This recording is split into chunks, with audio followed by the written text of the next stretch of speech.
HSC পরীক্ষায় অংশ নিয়ে আগামীর স্বপ্ন বোনার কথা ছিল এই শিক্ষার্থীদের, কিন্তু এইচএসসি পরীক্ষার হলে বসার পরিবর্তে হতভাগ্য এই শিক্ষার্থীদের স্থান হয়েছে কলেজের গেটের বাইরে সিঁড়িতে।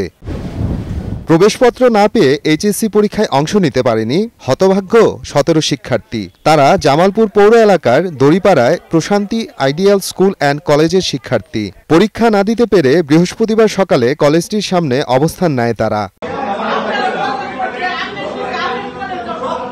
বুধবার রাত ২টা পর্যন্ত অপেক্ষা করেও প্রবেশপত্র না পেয়ে শিক্ষার্থী ও অভিভাবকরা কলেজ অধ্যক্ষের কক্ষে হট্টগোল শুরু করেন। এক পর্যায়ে অধ্যক্ষ সহ কলেজের সবাই সাইনবোর্ড খুলে গেটে তালা ঝুলিয়ে পালিয়ে যান। শিক্ষার্থীদের অভিযোগ, তাদের কাছে প্রবেশপত্র ও রেজিস্ট্রেশনের জন্য টাকা নিলেও কিছুই দিতে পারেনি কর্তৃপক্ষ। গতরাত পর্যন্ত আমরা ২টা-৩টা পর্যন্ত আমাদের কলেজে ছিলাম। আমরা যখন ছিলাম তখন আমাদের বলতেছে যে আসবে আসবে আসবে আসবে। তো আমরা ওয়েটিংয়ে ছিলাম, আমাদের গার্ডিয়ানও ছিল এখানে। তো তারা আমাদের দিতেছে না। তো তারপর শেষ পর্যায়ে তারা আমাদের বলতেছে যে তোমরা সেন্টারে চলে যাও, তোমাদের আমরা সেন্টারে অবশ্যই রেজিস্ট্রেশন কার্ড, এডমিট কার্ড নিয়ে যাব।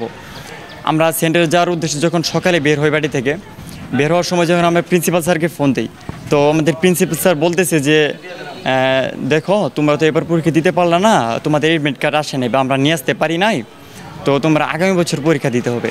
তোমাদের আগামী বছরের যাবতীয় যা লাগে, তোমরা যে ১৭ জন পরীক্ষা দিতে পারো নাই, তোমাদের যা লাগে ওটা আমি দেখবো বিষয়টা। তো আমরা বললাম যে ওটা দেখতে হবে না স্যার, আমার যে এক ইয়ার যে একটাই গেল মাটি যেতেছে বা এইটাই হইতেছে, এটার আপনি কী করবেন? তো সে ফোন কাটিয়ে দিছে। তো যাই হোক, এখন আমরা এটার তীব্র প্রতিবাদ জানাই, এটার বিরুদ্ধে কোনো পদক্ষেপ নেওয়া হোক। আমরা আসলে নিম্ন মধ্যবিত্ত ফ্যামিলির সন্তান।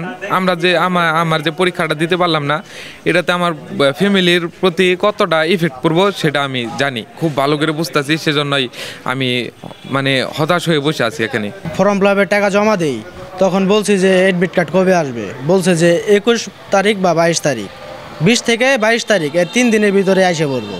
যেহেতু প্রাইভেট কলেজ একটু দেরি হবো, আমরা বললাম যে আচ্ছা। ২০ তারিখে আসছি, ২১ তারিখে আসতে বলছে, ২১ তারিখে আসছি, ২২ তারিখে আসতে বলছে। এরকম করে কালকে রাত পর্যন্ত আমরা অপেক্ষা করছি। শুধু রেজিস্ট্রেশন এবং ফর্ম ফিল আপ বাবদ আমাদের কাছ থেকে ১০,০০০ টাকা নেওয়া হয়। এছাড়া মাসিক বেতন অথবা পরীক্ষার ফি এসব দিয়ে আমরা টেস্ট পরীক্ষা দিয়েছি, মাসিক বেতন ক্লিয়ার করছি।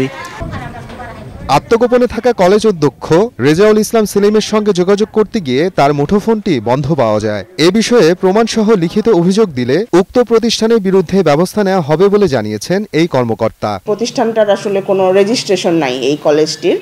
তো এই প্রতিষ্ঠানের শিক্ষার্থী যারা তারা পরীক্ষা দিতে পারছে না, এটা আমরা মাত্র জানতে পারলাম। সেই পরীক্ষার্থীরা যদি তাদের কোনো রেজিস্ট্রেশন কার্ড, ফর্ম ফিল আপের বিষয়গুলো, এই ডকুমেন্টগুলো যদি নিয়ে এসে আমাদের কাছে লিখিত আবেদন করে, সেটা আমরা পরবর্তী যথাযথ কর্তৃপক্ষের মাধ্যমে এটাতে আমরা পরবর্তী পদক্ষেপ নিতে পারব।